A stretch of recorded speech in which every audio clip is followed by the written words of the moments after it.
Yeah. Ellen by Protomartyr. Yeah. Good Beautiful tune. song. Yeah. Whoever Ellen is, run to him, girl. Yeah. Right?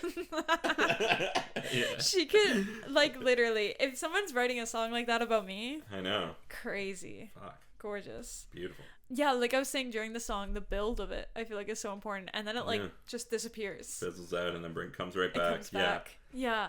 Yeah, I wonder what made them choose that. Because I understand not taking it anywhere, just, like, building and building. And I like the way they did that. But also to just, like, go quiet and then just bring it back is just kind of interesting. I don't know.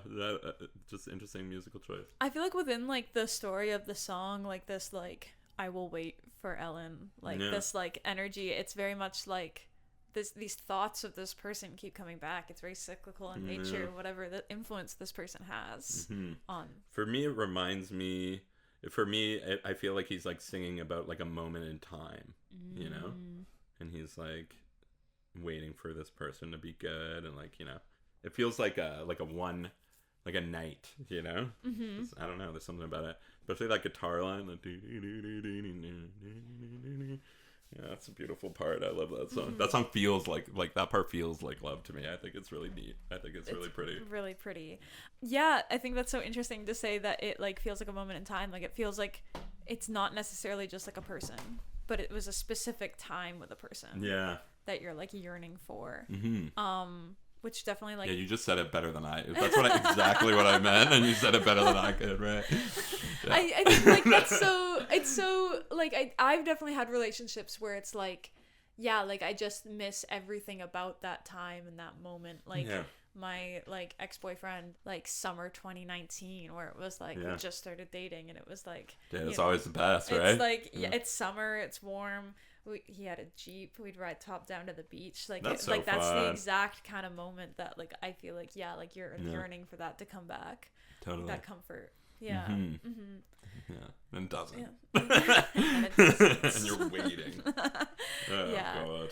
I mean, between this and, like, the first song, I feel like there's so much yearning in these. Yeah. I like songs that drive, you know what I mean? Like, I like songs that feel like that have, like, an urgency, you know, and it's like, no, I need this now, sort of thing. I like songs like that. I feel like both those songs have that. Definitely, like, somebody like you need to listen to this now. Yeah, it's like, you know. That's cool. Does this song, like, have any sort of, like, specific yearning memories? You know what? Actually, I've known this song ever since this album came out, I think, but actually, when my mom passed away, I listened to this song a lot. I think I found comfort in just, like, safe music. Not safe music, but for some reason, this album really stuck out for me because it was angry, and then there were really, like, tender moments. And I feel like when you're grieving, that's kind of, like, what it is, you know? It's just, you're pissed off, you miss them, and you're sad, and you're angry because there's nothing you could do, and, like, whatever. And for me, this album, like, really spoke true to that. It spoke true to the state of, like, politics as well. At that time, you know, when Trump was running for a re-election, and like 2016, 2020. Like, no, this was like when I really got into this album. It was this past summer. Yeah. Interesting. But this song really sticks out to me because it's just like it gave me, like, a safe space to grieve. Yeah. To process that, like, anger and everything. Yeah. Definitely. As somebody who doesn't really get angry that often, grief definitely brought that out of me in a way that I wasn't expecting. Yeah. Same. I usually had my music was my outlet, and then I was like, oh no, I'm actually angry all the time. I'm an angry person, you know, or was, I guess. Yeah. Shout outs to therapy, yo, Martha. Literally. Haley. Yes. We need you guys. I love you, Martha. Yeah, honestly, huge shout out to Haley. Wouldn't be able to do the podcast without her. So but yeah, no, like, I feel the same where I, like, went back to specific albums. Like, there's albums that I still listen to, kind of still in some level of early grief, that I'm like, okay, like, I go back to these. when I was like biking through Japan, this was a big one for me as well. Like I don't know, there's just something about that guitar line that like repeats itself and keeps building and stuff. There's something about it. It's got like a good, like, feels like a heartbeat, you know? It's got a good pace. Feels like it picks up. I don't know. There's something about it. But I just don't know how to explain it. Yeah. There's something about it. There's such a good build. And, like, a build like that is perfect for, like, I can imagine, like, biking through, like, Japanese, like, Japanese countryside. nature. Yeah. You know, roaming through Tokyo. Just, it was great. Beautiful moment. Yeah, like I'm curious how, as somebody who hasn't listened to the album, how does it fit into the album? Like it's the love song. It's the love song. Yeah, the rest are pretty angry, sometimes political. Can be very like experimental with noise, and it's definitely like the love song of this album. Yeah, as I was saying while we were listening to the song, I feel like this is the song where I actually hear like most of Ben's in it, where like you said, experimental noise. Like we've been compared to them before. They're a lot bigger than we are. But some days. I get it, like the kind of like talky, you know, the half talk, half singing, lots of like atmosphere, crazy little sounds, grungy atmosphere, yeah, love it. I could talk about like grief shit all I day. know. Please don't. It's come up a few times, but like I get it. Like there's always the songs that you go back to, and I think like having music for the anger is crazy because it's like you never know kind of like when it's gonna hit either. This is another one, like even in like not 3 months, but what am I saying, like even since like I heard the song before summer, fell in love with it. Yeah, like this one has changed in my like in the way I perceive it so many times already, and I guess it's been like a year now that I've listened to this album and this song. And like it just keeps meaning different things, and like this is just what I love about music. Like it just can mean something completely different at different stages in your life as it gets like perceived by different people and different groups. And you know your own experiences. When you first heard it, how did it hit? I had a shitty, I really liked somebody, and then that turned out being not so great, and we had to end things, and it was a bummer for me. I think it was a bummer for them as well, so it just kind of spoke to that a lot. So yeah, you know, heartbreak just makes you bummed. Bums you out. It's always a little sad. It's always a little sad. Yeah.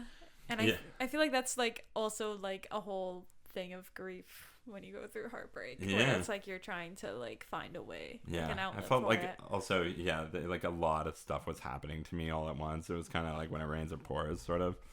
So that wasn't great, but I listened to the song a lot when I grieved, and it feels uplifting in a weird way. And I listened to it a lot while I was traveling, and I still listen to the song a lot because it's on every freaking playlist that I listen to now. It's like your top songs 2024 or whatever, and you know, it's on my I started a playlist called Gaijin Chronicles, which was just like whatever I was listening to as I was like biking and traveling through Japan. I was like, oh, I'll save this, and it's like number 3 on it, so I hear it like all the time. Just love it. Just love the song. Still not sick of it.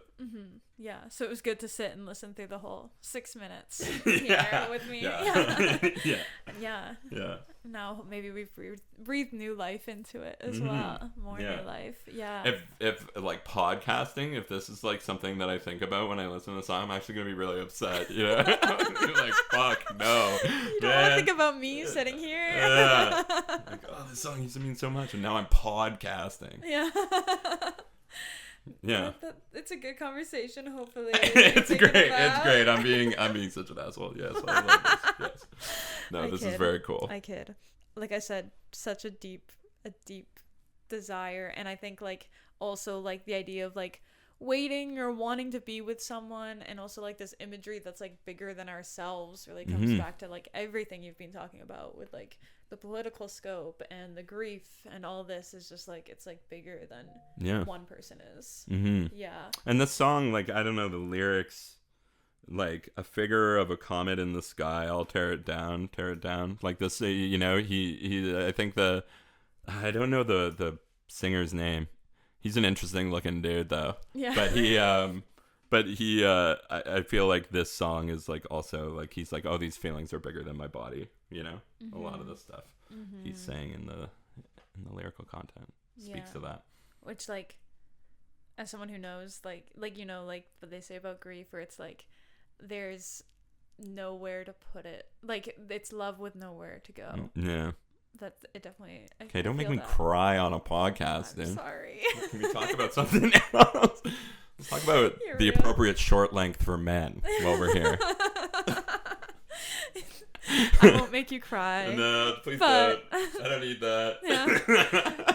Is there anything else you want to say before I wrap this up? No, I maybe should I plug? I don't want to plug. Fuck it. You should check out Ben's. Just check out Ben's. We do a thing. Ben's at Ben's on it's Instagram. Ben's. I think we'll have a single. We'll have 2 singles out by the time this is coming out in a couple weeks. So okay, we might have an EP out. Yeah. Called Picking Daisies, and we're really proud of it. So yeah, it's definitely you know there's something for everybody. Yeah.